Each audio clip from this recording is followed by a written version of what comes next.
Bien sûr, en tant que grand groupe industriel, on a un rôle d'accompagnement dans ce qu'on appelle la vallée de la mort d'une start-up. C'est-à-dire c'est ce moment où la start-up, où se cumulent en fait des risques technologiques, des risques de financement également.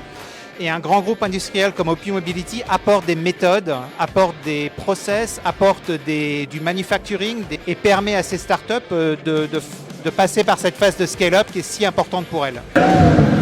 Pour OPmobility, l'innovation fait partie de l'ADN de l'entreprise. Quand on regarde la progression et le développement de l'entreprise depuis sa création en 1946, l'innovation a permis à l'entreprise de croître, de se renouveler aussi.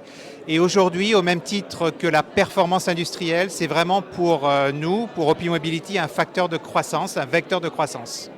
Aujourd'hui, OPmobility, nous sommes neutres en scope 1 et 2, avec l'objectif d'être neutre en scope 1, 2, 3 en 2050, et une réduction du scope 3, des émissions scope 3 de moins 30% d'ici 2030. Et on voit vraiment l'innovation comme contribuant à ces objectifs avec des matériaux plus légers, des matériaux durables, la biodiversité qui est prise en compte. Tout ça, ça fait partie vraiment du même problème. C'est une approche très systémique en fait de ce problème-là.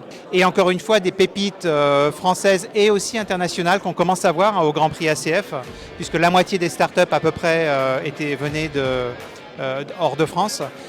Donc pour nous, c'est aussi important d'y participer, d'être un acteur qui s'engage.